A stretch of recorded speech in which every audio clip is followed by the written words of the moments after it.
Hello students, today we are going to do a new chapter, chapter number 3.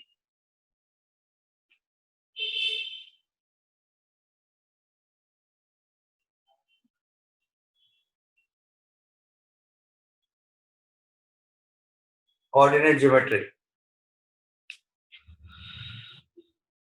It's a new chapter for you. समझने के लिए start करते हैं कि coordinate geometry है क्या. It is defined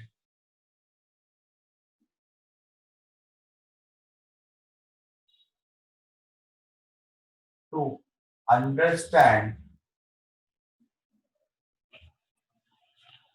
the position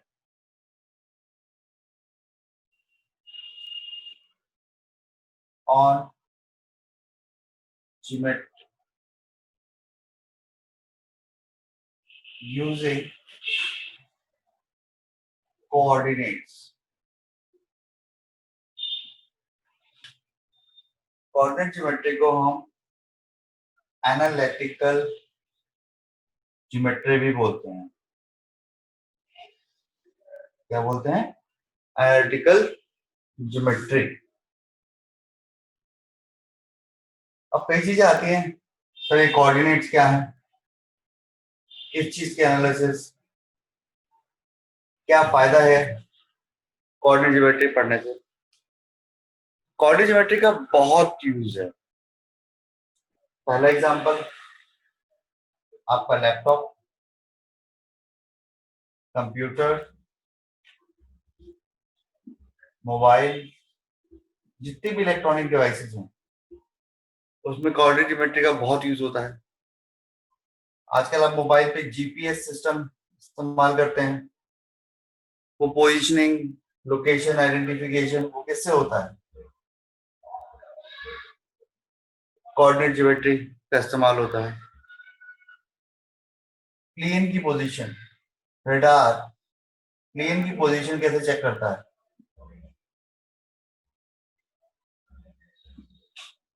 coordinate geometry. ऐसे बहुत सारे एग्जांपल हैं जहां पे कोऑर्डिनेट ज्योमेट्री का इस्तेमाल होता है, जहां पे कोऑर्डिनेट ज्योमेट्री एक्सक्लूसिवली यूज होती है या हेल्पफुल होती है अंडरस्टैंड करने में एग्जैक्ट लोकेशन, एग्जैक्ट पोजीशन. चलो तो समझते हैं.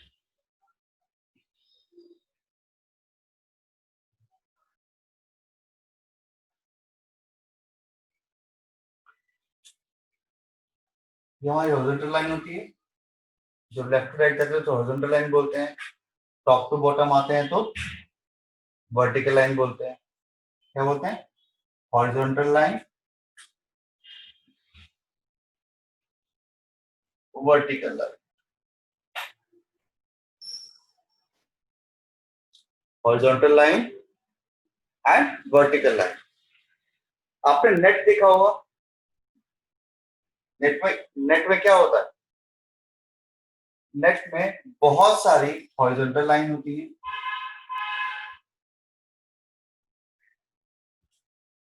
और बहुत सारी वर्टिकल लाइन होती है. अब हम क्या करते हैं,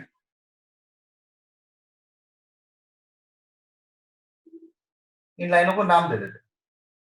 मान लो इसको नाम दे दिया ए बी. जितनी भी हॉरिजॉन्टल लाइन है उनको एबीसीडी नाम दे दिया आगे तक, और जितनी भी वर्टिकल लाइन है उनको 1 2 3 4 आगे तक.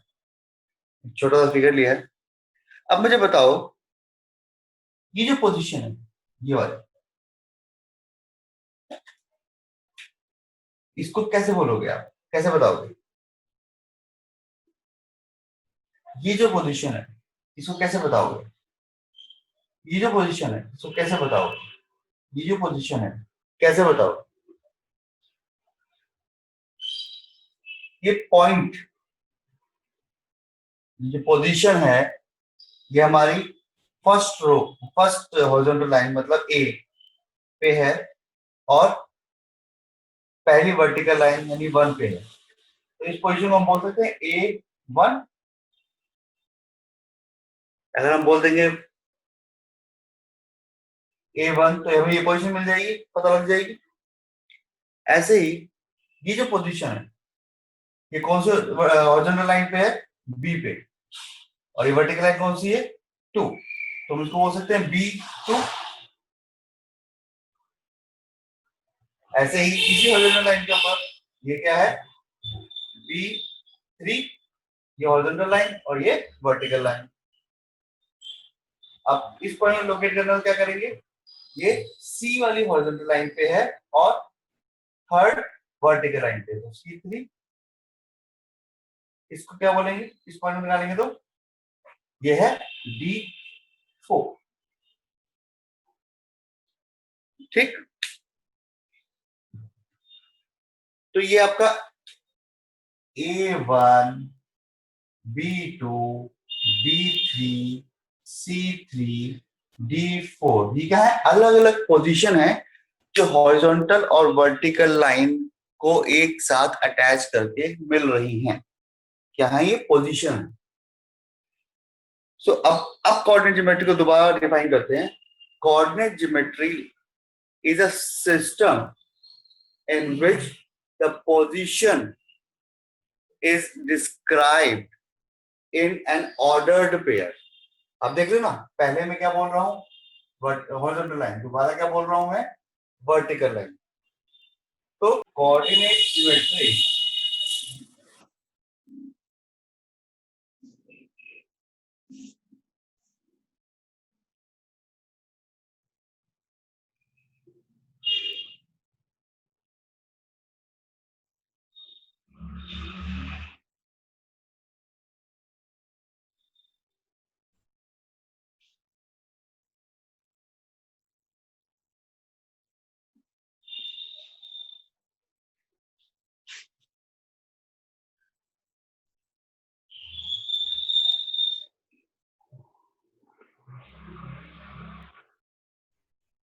coordinate geometry is a system to describe the different positions on a plane using a ordered pair।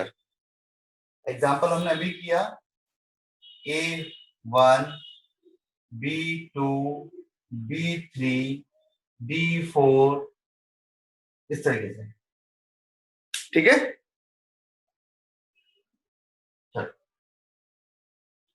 अब एक्चुअल टॉपिक पे आते हैं, क्योंकि जो बुक में दिया है वो पढ़ते हैं, वो समझते हैं। ये एक प्लेन है, प्लेन के ऊपर जब हम एक हॉरिजॉन्टल लाइन यानी एक नंबर लाइन और एक और नंबर लाइन जो वर्टिकल पोजीशन में हो, एक दूसरे के परपेंडिकुलर बना देते हैं, तो ये बन जाता है कोऑर्डिनेट सिस्टम।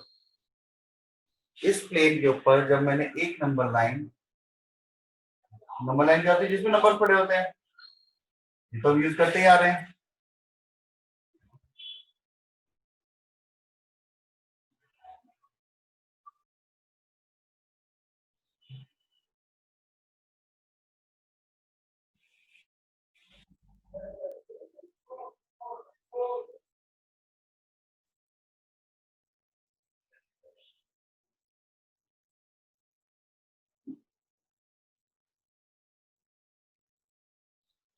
तो जब दो नंबर लाइन एक हॉरिजॉन्टल फॉर्म में और एक वर्टिकल फॉर्म में एक दूसरे के परपेंडिकुलर हम ड्रॉ कर देते हैं एक प्लेन के ऊपर, उसको हम बोलते हैं कार्टेशियन प्लेन। क्या बोलते हैं, इस प्लेन को क्या बोला जाता है, कार्टेशियन प्लेन। क्या नाम है इसका, कार्टेशियन प्लेन। हॉरिजॉन्टल लाइन जो होती है उसको हम बोलते हैं एक्स एक्सिस। ठीक है, वर्टिकल लाइन जो होती है उसको हम बोलते हैं वाई एक्सिस। ठीक, जहां पे हम ये वर्टिकल और हॉरिजॉन्टल लाइन मीट कर रही है, इंटरसेक्ट कर रही है, इसको हम बोलते हैं ओरिजिन। क्या बोलते हैं, ओ, ओरिजिन।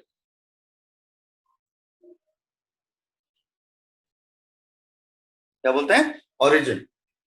ठीक है, इस ओरिजिन से जब मैं राइट की तरफ जाऊंगा तो ये वैल्यूज जो होंगी वो होंगी पॉजिटिव वैल्यूज, पॉजिटिव वैल्यूज होंगी। इस ओरिजिन से जब लेफ्ट की तरफ जाऊंगा वो होंगी नेगेटिव वैल्यूज। ऊपर जाऊंगा तो भी पॉजिटिव वैल्यूज, नीचे आऊंगा तो नेगेटिव वैल्यूज। तो मतलब ओरिजिन से राइट जाऊंगा तो पॉजिटिव, ओरिजिन से ऊपर जाऊंगा तो पॉजिटिव, ओरिजिन से लेफ्ट जाऊंगा तो नेगेटिव, ओरिजिन से डाउन जाऊंगा बॉटम की तरफ तो नेगेटिव वैल्यूज मिलेगी मुझे। ठीक है, अब मुझे बताओ, अब इनको क्या नंबर दें, ये पोजीशन, ये पोजीशन, ये पोजीशन, ये पोजीशन, इसको कैसे डिफाइन करेंगे?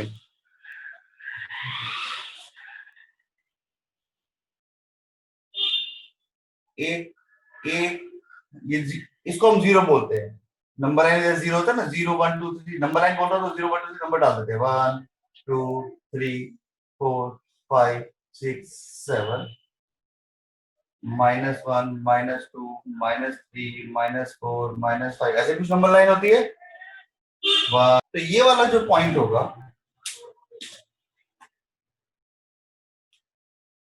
ये वाला, ये है 1,2, यानी कि मैं राइट साइड पे 1 यूनिट गया हूं और अपवर्ड डायरेक्शन में 2 यूनिट गया हूं। ये क्या होगा, 3,2। ये वाला पॉइंट कौन सा होगा, 5,3।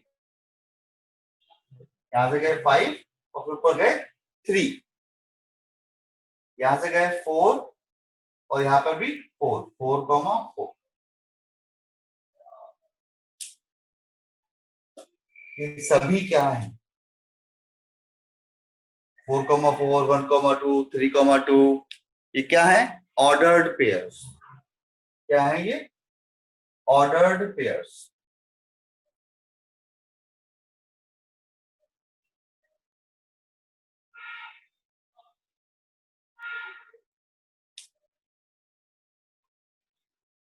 सो हम दोबारा एक बार फिर समझते हैं coordinate geometry. Coordinate geometry is a system in which the position is defined by ordered pair on the plane. ठीक है, coordinate geometry is a system of defining different positions using ordered pair on the plane is called coordinate geometry. और जो plane बनता है उस plane को बोलते हैं हम कार्टेशियन प्लेन। अच्छा, मैंने इसको आपको एक्स एक्सिस बताया था, इसको ओरिजिन बताया था, ये वाई एक्सिस बताया था। ठीक है, यहाँ पे पॉजिटिव वैल्यूज, यहाँ पे नेगेटिव वैल्यूज, यहाँ पे पॉजिटिव वैल्यूज, यहाँ पे नेगेटिव वैल्यू। अगर मैं कोई भी पॉइंट कंसीडर करता हूँ, मान लो पी नाम का पॉइंट कंसीडर करता हूँ, तो एक्स एक्सिस पे जो वैल्यूज होती हैं, एक्स एक्सिस पे जितना डिस्टेंस करता हूँ लेफ्ट या राइट, उसको मैं से डिनोट करता हूँ, स्मॉल एक्स से एक्सप्रेस करता हूँ, कॉमा जो मैं वाई एक्सिस पे मूव करता हूँ, वाई एक्सिस पे जितना डिस्टेंस ट्रेवल करता हूँ मैं या कवर करता हूँ मैं ओरिजिन से ऊपर या नीचे, उसको मैं स्मॉल वाई से डिनोट करता हूँ। एंड इस स्मॉल एक्स और वाई को हम बोलते हैं कोऑर्डिनेट्स। क्या बोलते हैं इसको, एक्स को वाई को कोऑर्डिनेट्स। दो तरीके की वैल्यूज पे हम काम कर रहे हैं, एक एक्स की वैल्यूज पे काम कर रहे हैं और एक हम वाई की वैल्यूज पे काम कर रहे हैं, इसलिए इसको बोला जाता है कोऑर्डिनेट्स। एक्स वाई कॉम्बिनेशन या एक्स वाई ऑर्डर्ड पेयर को हम बोलते हैं कोऑर्डिनेट्स इन कोऑर्डिनेट ज्योमेट्री। एक्स वाली वैल्यूज को हम एक्स कोऑर्डिनेट बोलते हैं, वाई वाली वैल्यू को हम वाई कोऑर्डिनेट बोलते हैं। एक्स कोऑर्डिनेट को एब्सीसा भी बोलते हैं, वाई कोऑर्डिनेट को ऑर्डिनेट भी बोलते हैं। तो लेट्स प्लॉट सम पॉइंट्स।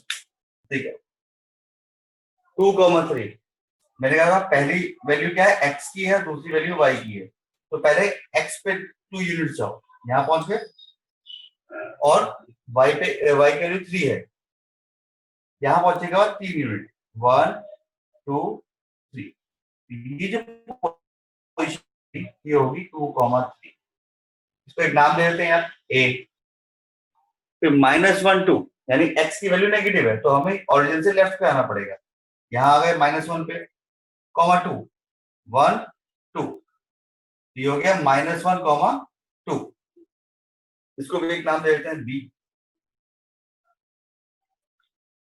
3,4, तो मतलब x एक्सिस पे कितना चलना होगा, ये तो 0 वैल्यू है, 1 2 3।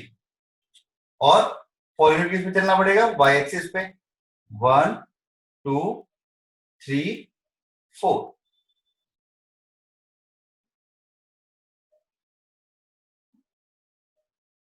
ये हो गया 3,4 पॉइंट, इसको नाम देते हैं c। अब -3, यानी कि ओरिजिन से लेफ्ट भी जाना पड़ेगा और ओरिजिन से नीचे भी जाना पड़ेगा। तो 1 2 3 यहां पहुंच गए -3 पे। अब -1 -2 -3 -4, ये हो गया -3, -4। ये इस पॉइंट का नाम देते हैं हम डी। तो this is how we plot points on this Cartesian plane और ग्राफ पेपर। मान लो आपको एक पॉइंट दे दिया गया Q, और आपसे कहा गया कि इसका x कोऑर्डिनेट बताओ और y कोऑर्डिनेट बताओ। Q की वैल्यू मान लेते हैं हम लोग 3,4 है। तो आप क्या करोगे, Q से x एक्सिस पे परपेंडिकुलर ड्रॉप करोगे और y एक्सिस पे परपेंडिकुलर ड्रॉप करोगे। ये परपेंडिकुलर होना चाहिए, ठीक है। तो ओरिजिन से राइट जाते वक्त कितनी वैल्यूज पड़ी, 1 2 3। ये हमारा क्या हो गया, x की वैल्यू हो गई 3। और ओरिजिन से कितना ऊपर जाना पड़ा y एक्सिस पे, 1 2 3 4। तो ये हमारी वैल्यू हो गई, ये वाली y इज इक्वल टू 4। तो मैं बोलूंगा मेरा इस कोऑर्डिनेट का एब्सीसा है 3, ऑर्डिनेट है 4। ऐसे हम किसी पॉइंट कर सकते हैं, इसी को ले लेते हैं। अब डी पॉइंट का हमें यहां परपेंडिकुलर ड्रॉप करेंगे और यहां से ये परपेंडिकुलर ड्रॉप करेंगे। तो इससे हमें पता लगेगा कि y एक्सिस पे कितनी यूनिट चल रही है ओरिजिन से, 1 2 3 4, ठीक है। और x एक्सिस पे कितना यूनिट चल रहा है ओरिजिन से लेफ्ट जाने के लिए, 1 2 3। ये हमारा है, ये हमारा x कोऑर्डिनेट हो गया, ये हमारा y कोऑर्डिनेट हो गया, -3 -4। I hope I have made very clear how to plot the points, how to determine or describe the position on the Cartesian plane using x-axis and y-axis, ठीक है। अब एक और चीज सीखते हैं, फिर से कार्टेशियन प्लेन बनाते हैं। ये हो गई हमारी y-axis और ये हो गई परपेंडिकुलरली हमारी x-axis। आपने एक चीज ऑब्जर्व करी कि ये दो लाइनें जो एक दूसरे के परपेंडिकुलर हैं वो इस प्लेन को यानी इस बोर्ड को कितने पार्ट्स में डिवाइड कर रही है? 1 2 3, मतलब इसको मैं यहां तक ले जाऊं, इसको वहां तक ले जाऊं, और 4। अब क्योंकि ये इसको 4 पार्ट्स में डिवाइड कर रही है, इसलिए इसको हम बोलते हैं क्वाड्रेंट। क्या बोलते हैं इनको? क्वाड्रेंट। ये हो गया हमारा क्वाड्रेंट 1, क्वाड्रेंट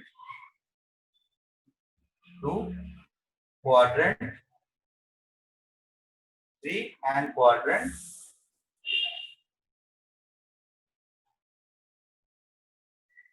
4। क्वाड्रेंट 1 में क्या दिख रहा है हमें? क्वाड्रेंट 1 क्या है हमारा? ये हमारा क्वाड्रेंट 1 है, ठीक है। इसमें एक्स और वाई की वैल्यू क्या है? ये हमारा ओरिजिन है। इसमें एक्स और वाई की वैल्यू क्या है? एक्स की सारी वैल्यू यहाँ पॉजिटिव है, वाई की सारी वैल्यू यहाँ पॉजिटिव है, तभी ये क्वाड्रेंट माना जा रहा है। तो यहाँ पे हमें दोनों वैल्यूज पॉजिटिव मिलेंगी।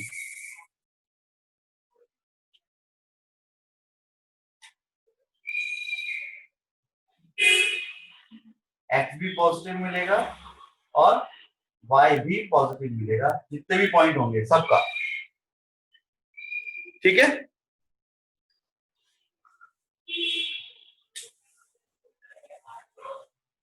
अब इस क्वाड्रेंट की बात करते हैं, क्वाड्रेंट 2 की बात करते हैं।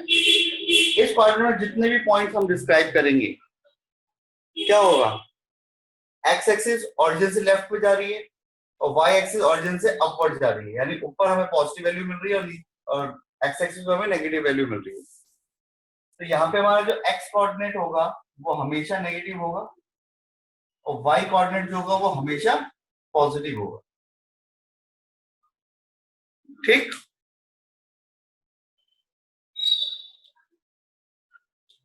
अब इस क्वाड्रेंट 3 की बात करते हैं। क्वाड्रेंट 3 में क्या हो रहा है? एक्स भी नेगेटिव जाएगा और वाई भी नेगेटिव जाएगा, तो यहाँ पे एक्स कोऑर्डिनेट भी नेगेटिव होगा और वाई कोऑर्डिनेट भी नेगेटिव मिलेगा। मतलब यहाँ पे जितने भी पॉइंट्स होंगे सबकी वैल्यूज नेगेटिव होगी, एक्स कोमा वाई। अब बात करते हैं फिर से फोर्थ क्वाड्रेंट की। तो फोर्थ क्वाड्रेंट में क्या होगा?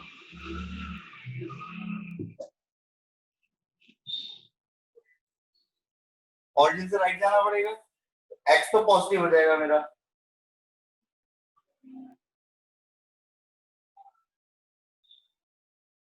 बट ऑरिजिन से नीचे जाना पड़ेगा, तो वाई क्या होगा मेरा? नेगेटिव। तो सिर्फ ऑर्डर्ड पेयर को देखते हुए हम एक अंदाजा लगा सकते हैं, सिर्फ ऑर्डर्ड पेयर को देखते हुए हम ये अंदाजा लगा सकते हैं कि वो कौन से क्वाड्रेंट में होगा।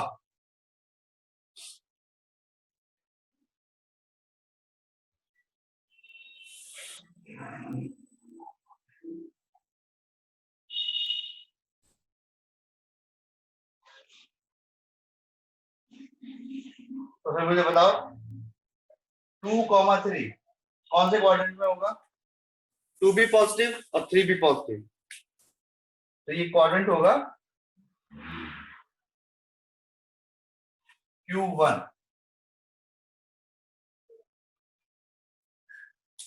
4,5 कौन से क्वाड्रेंट में होगा? एक्स भी पॉजिटिव है, वाई भी पॉजिटिव है, ये भी Q1 होगा, ठीक है। -3 -2, यहाँ पे एक्स भी नेगेटिव है और वाई भी नेगेटिव है, दोनों नेगेटिव कहाँ आते हैं? क्वाड्रेंट 3 में, तो ये मेरे Q3 में आ जाएगा। -4,5 मतलब मेरा एक्स की वैल्यू नेगेटिव है, वाई की वैल्यू पॉजिटिव है, तो ये किस क्वाड्रेंट में आएगा? Q2।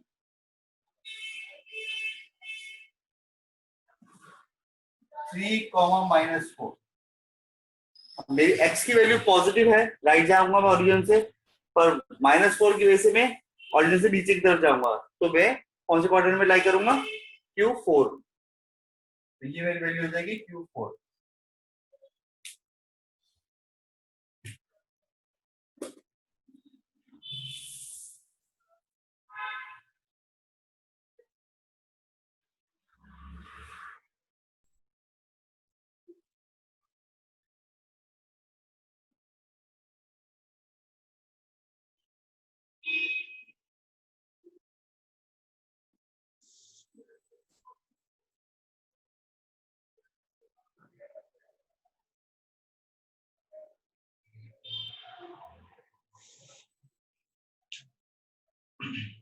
Look at about all of you.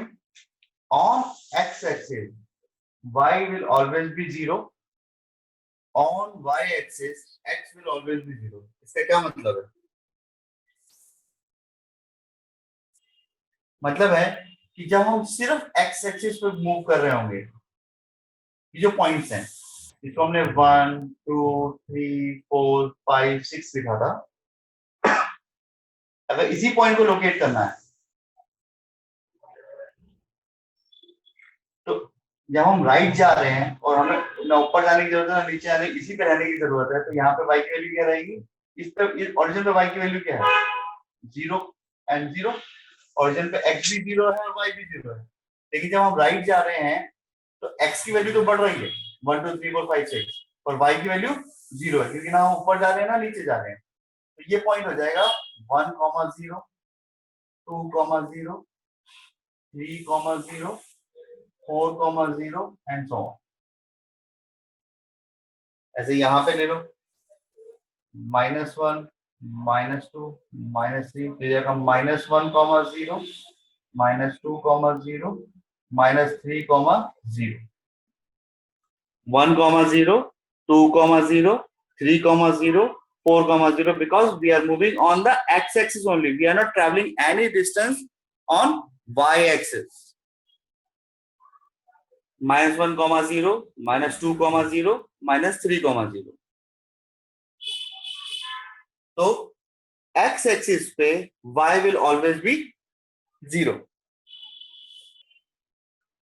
y axis पे क्या हो रहा है? ये पॉइंट क्या है? 0 0। यहाँ पे x भी 0 है और y भी 0 है ओरिजिन के ऊपर। अब जब हम y एक्सिस पे ऊपर की तरफ जा रहे हैं तो क्या हो रहा है? y की वैल्यू बढ़ रही है 1 2 3 4 5, लेकिन x तो बढ़ नहीं रहा ना, हम राइट जा रहे हैं ना लेफ्ट जा रहे हैं। तो ये पॉइंट क्या कहलाएगा? 1 0 0 1 0 2 0 3 0 4 0 5। ऐसे जब नीचे जाएंगे तो -1 -2 -3 माइनस, तो ये पॉइंट क्या कहलाएगा? 0 1 0 2 0 3। नीचे आएंगे तो 0 -2 0 -3 0 -4।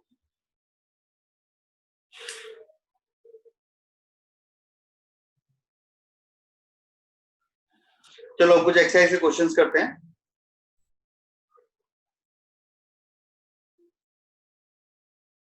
Let's do exercise 3.1। Question number 1, there is a table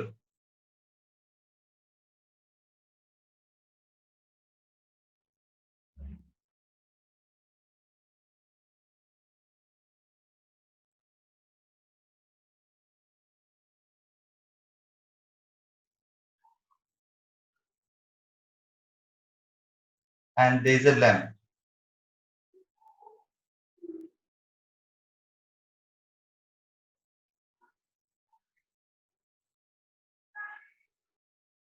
एक टेबल पे एक लैंप प्लेस किया गया है और आपको अपने दोस्त को ये बताना है कि इस लैंप की पोजीशन क्या है।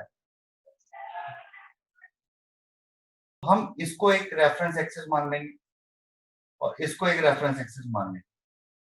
मान लो इस रेफरेंस एक्सिस से इसका परपेंडिकुलर डिस्टेंस 30 सेंटीमीटर का मान के चल रहे हैं, और इस वाली एज से टेबल की इसका जो डिस्टेंस है वो 20 centimetre. What the position of lamp? Position of lamp can be described as at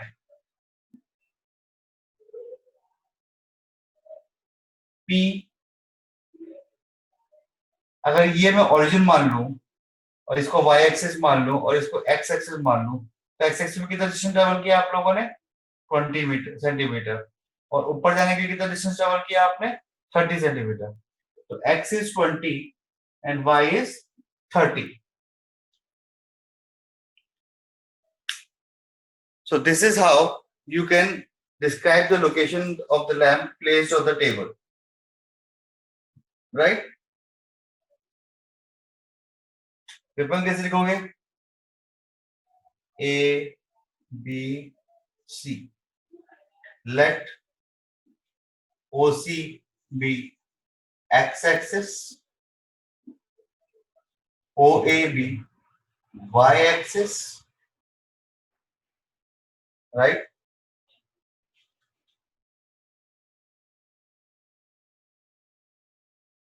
This is D and this is N. On x-axis, we move OM. On y-axis, we move OD. OM is 20. OD is 30. Therefore, position of lamp can be described as P20, 30. ठीक, note down करो फटाफट से. Done.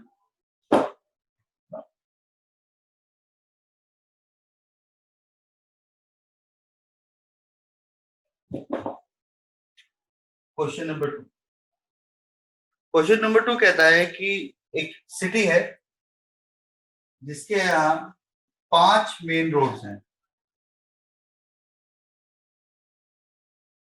200 metre के distance पे. मतलब इन दो roads के बीच distance क्या है? 200 मीटर का.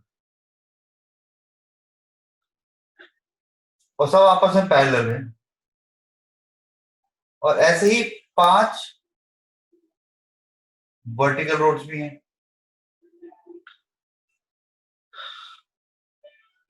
क्वेश्चन 2 कहता है कि 2 ही मेन रोड है, एक ईस्ट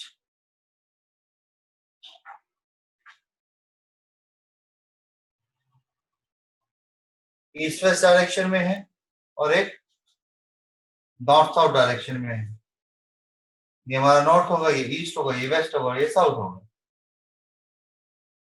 और वो कहता है अगर हम लोग second street north south direction में मूव करते हैं और fifth street east west direction move करते हैं, तो पॉइंट को हम लिखते हैं. सेकेंड स्ट्रीट कौन सी है हमारी? ये वाली. North south direction second street ये वाली. और fifth street east west direction move करते हैं, ये वाली. इस पॉइंट को हम बोलते हैं 2,5. ठीक है. मींस जब नॉर्थ साउथ की बात होगी वो पहले लिखा जाएगा, ईस्ट वेस्ट की बात होगी तो वो सेकंड उसमें लिखा जाएगा, तब जाके ये क्वेश्चन क्रिएट होगी. तो पार्ट 1 कहता है how many cross streets is refer two point 4-3. 4-3 4 मतलब नॉर्थ साउथ 4, यानी ये वाली लाइन, ये वाली रोड 4-3 और third east road, this point 4-3. ये तो यूनिक ही होगा क्योंकि हॉरिजॉन्टल लाइन और वर्टिकल लाइन का इंटरसेक्शन एक ही है, एक ही होता है हमेशा. तो पार्ट 1 में 4,3 will be 4,3 will be unique position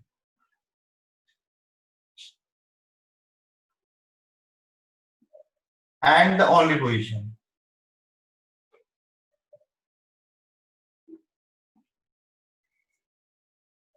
Four comma three will be a unique position and the only position.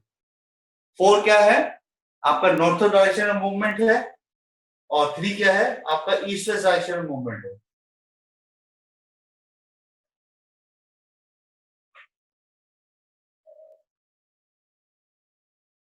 Part 2 कहता है 3,4 अगर हम बोले